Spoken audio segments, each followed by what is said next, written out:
we're still looking at the Common Core Regents exam from June 2015.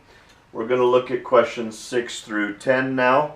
And again, the purpose of this is mostly to help teachers recognize the essence of the question and then where we could support it in the materials.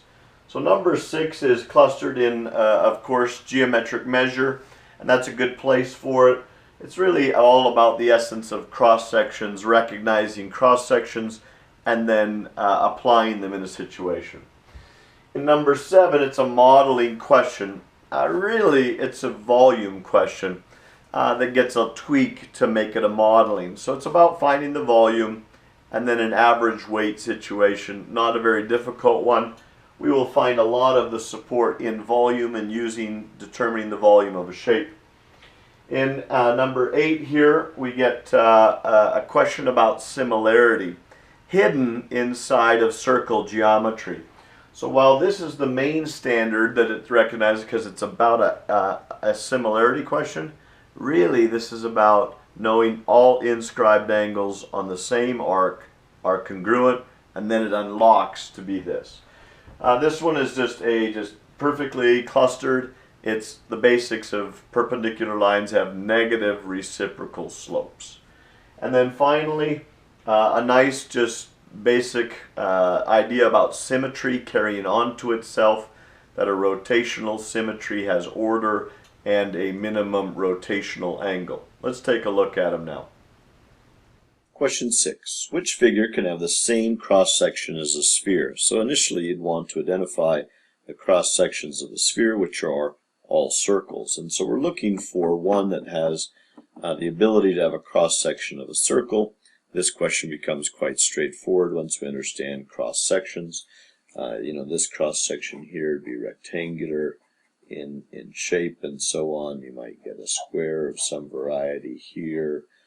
You could get some triangles and things, but again, our investigation of the cross-sections of the cube and other shapes would definitely help us out. Cross-sections are found in plenty in these materials. In this particular objective that's been identified for this question, you see the idea of different types of cross-sections.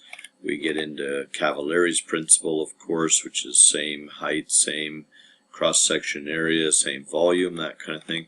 And we just look at cross-sections in a variety of different shapes to help students recognize what types of cross-sections are possible. One of the great activities to support this is the cross-sections of the cube. And we start to make predictions about what we think we could make from the cross-sections of a cube, what ones might not be possible and which ones are possible, and so on.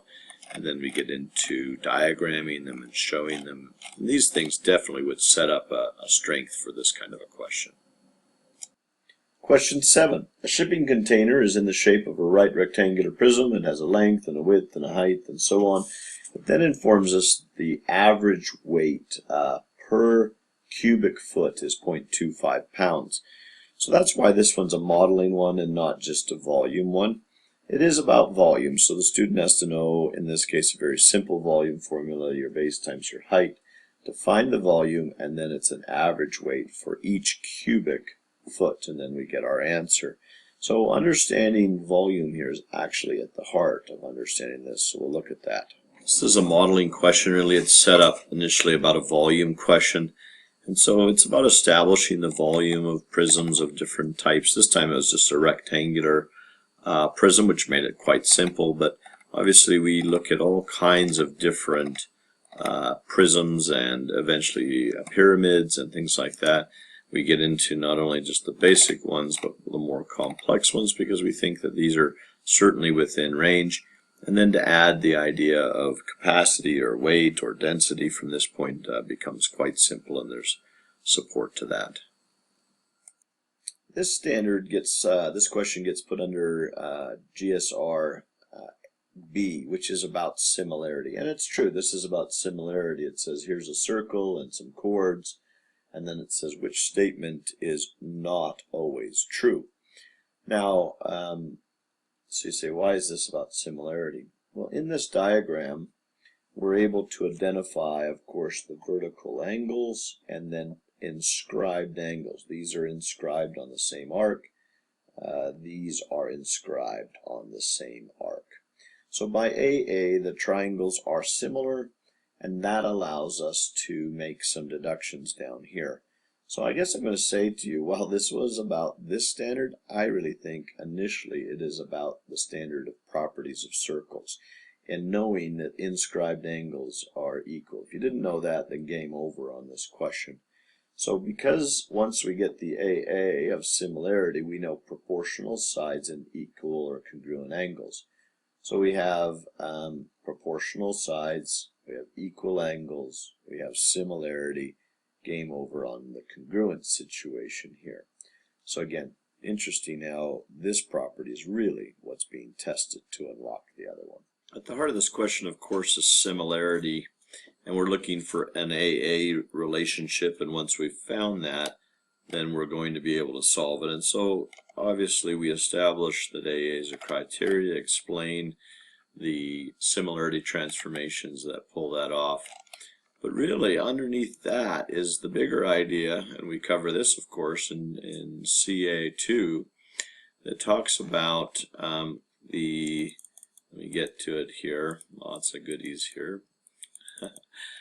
Here we are, the inscribed angle idea.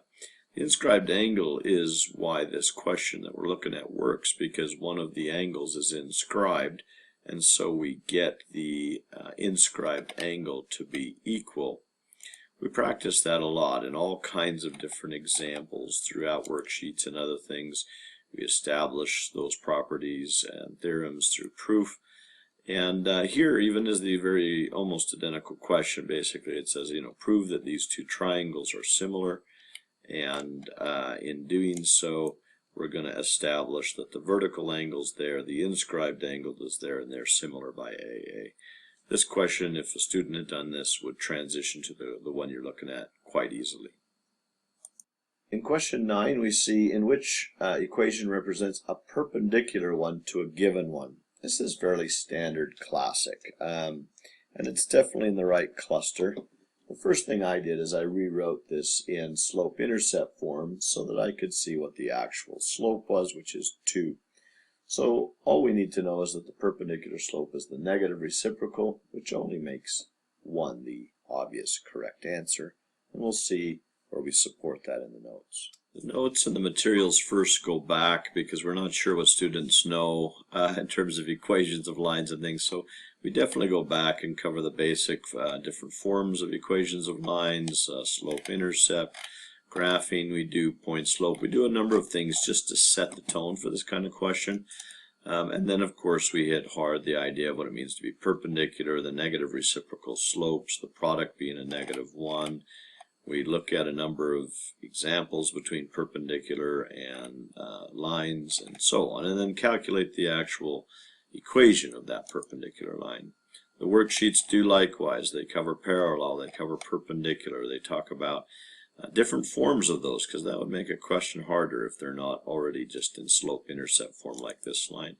And then we even go further with this. We make the students figure out the perpendicular bisector equation. So not only do they have to know what a perpendicular bisector is, they got to know midpoint, they got to know how to create an equation of a perpendicular slope and all that kind of stuff. It's great stuff. Number 10 says, which regular polygon has a minimum rotation of 45? So here we're getting at, again, rotational symmetry. A rotational value of 45 carry on to itself. This is really the objective about symmetries and the idea of carrying on to itself. And because we're using a 45, we can say, 360 divided by 45 tells us that it would have an order of 8. Once we know the order is 8, we know we're looking at the octagon. Let's take a look at some of the notes that might have supported this idea. So I'm just going to show you a couple quick examples right out of the worksheets that deal with almost an identical situation here. Because we're looking at regular polygons and their rotations and reflections, things like that.